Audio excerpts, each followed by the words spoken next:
ఎప్పటికప్పుడు తాజా వార్తలను అందిస్తున్న ఏపీ పవర్ న్యూస్ కు స్వాగతం.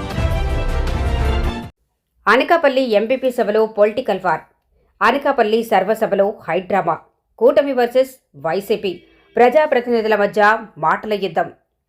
జగనన్న కాలనీలపై కక్షపూరిత చర్యల నిలదీసిన వైసీపీ. అవినీతి అక్రమాలను వదిలిపెట్టేది లేదు. కౌంటర్ ఇచ్చిన కూటమి. అనకాపల్లి మండల ప్రజాపరిషత్ సర్వసభ్య సభలో సమావేశం రణరంగాన్ని తలపించింది. అభివృద్ధిపై చర్చించాల్సిన సభ కాస్త రాజకీయ విమర్శల సెగతో అట్టుడికిపోయింది. అధికార కూటమి, ప్రతిపక్ష వైసీపీ ఎంపీటీసీల మధ్య పచ్చగడ్డి వేస్తే బగ్గుమనేలా వార్ నడిచింది. జగనన్న కాలనీలో మౌలిక సదుపాయాల పరిస్థితి ఏమిటి? ప్రభుత్వం అక్కడ కక్షపూరితంగా వ్యవహరిస్తోందా? వెంకుపాలెం వైసీపీ ఎంపీటీసీ రాపేటి వెంకట్ సభలో ఇదే అంశాన్ని లేవనెత్తారు. రోడ్లు లేవు, డ్రైనేజీలు లేవు, కరెంటు పూసేలేదు, ప్రజలను ఎందుకు ఇబ్బంది పెడుతున్నారంటూ ఆయన వేసిన ప్రశ్నలతో సభలో ఒక్కసారిగా గందరగోళం మొదలైంది. ప్రతిపక్షం విమర్శలు కేవలం బురద జల్లటానికేనా? వైసీపీ ఆరోపణలు కూటమి ఎంపీటీసీ చంద్రం నాగేశ్వరరావు ధీటుగా తిప్పికొట్టారు. ప్రజలకు మంచి చేయాలనే ఉద్దేశం ప్రతిపక్ష సభల్లో ఎక్కడా కనిపించడం లేదని, కేవలం రాజకీయ లబ్ధి కోసమే విమర్శలు చేస్తున్నారంటూ సభలో గర్జించారు. అదరకుండా బెదరకుండా ఆయన ఇచ్చిన సమాధానాలతో సభ ఒక్కసారిగా హీటెక్కింది. ప్రశ్న: సచివాలయంలో జరుగుతున్న అక్రమాలపై పట్టించుకునే వారే లేరా? Tummapala MPTC Panchadarla Kannarao house tax వ్యవహారాల్లో జరుగుతున్న భారీ ఫ్రాడ్ను తెరపైకి తెచ్చారు.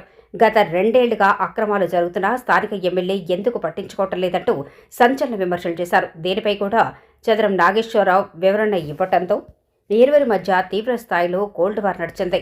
రంగంలోకి దిగిన ఎంపీపీ గొర్లి సూరిబాబు ఇరు వర్గాలకు సర్ది చెప్పడంతో గొడవ సర్దుమణిగింది. అయితే ల్యాండ్ కబ్జాలు ఉన్నా, సంక్షేమ పథకాల్లో అవకతవకలు జరిగినా నేరుగా జనసేన కార్యాలయానికి రావాలని ఎమ్మెల్యే దృష్టికి తీసుకెళ్లి సమస్యలు పరిష్కరిస్తామని నాగేశ్వరరావు ఇచ్చిన హామీతో సభ ముగిసింది. మరి ఈ రాజకీయ పోరు ఇక్కడితో ఆగుతుందా, లేక మున్ముందు మరిన్ని మలుపులు తిరుగుతోందో చూడాలి.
ఎంపీటీసీ గారికి ఆరోపణ ఏదైతే ఉందో, మనం బాధ్యత గల పదవిలో ఉన్నాం, బాధ్యత గల ఉద్యోగంలో వారు కూడా ఉన్నారు. అలాంటి ఆరోపణ ఏదైనా జరిగితే ఎవరిని ఎంకరేజ్ చేయనవసరం లేదు.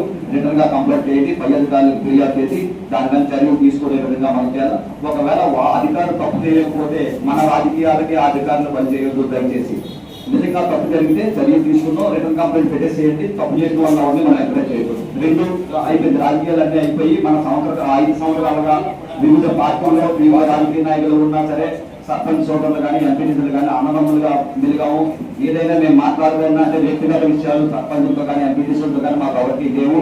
అక్కడ పరిస్థితులు, గ్రామం అభివృద్ధి, గ్రామానికి నిధులు కేటాయింపు, ఆ ప్రజలు పడుతున్న అసౌకర్యాలని మెరుగుపరచాలనే ఉద్దేశంతోనే సోదర సర్పంచులతో కానీ ఎంపీటీసీలతో మాట్లాడమైంది. ఏదైనా సరే విజయవంతంగా మన నూతన ప్రభుత్వం వచ్చిన తర్వాత కానీ, గత ప్రభుత్వంలో కానీ మన అనకాపల్లి మండలంలో ఎవరికి చెక్ పవర్ తీసేసే పరిస్థితి లేదు.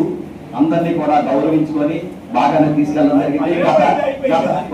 గత ప్రభుత్వంలో కానీ, నూతన ప్రభుత్వం వచ్చిన తర్వాత కానీ ఏఎస్సిటిసి కానీ సర్పంచ్ కానీ అవమానకరంగా ప్రవర్తించకూడదని ప్రతి సర్పంచ్ని కూడా గౌరవంగానే చూసుకెళ్ళాం, ప్రతి సర్పంచ్ని గౌరవంగా తీసుకున్నాం. వాళ్ళందరికీ తర్వాత కూడా మీ సర్వీసెస్ ఈ విధంగానే గ్రామాల్లో అందించాలని సందర్భంగా తెలియజేస్తూ థ్యాంక్ యూ.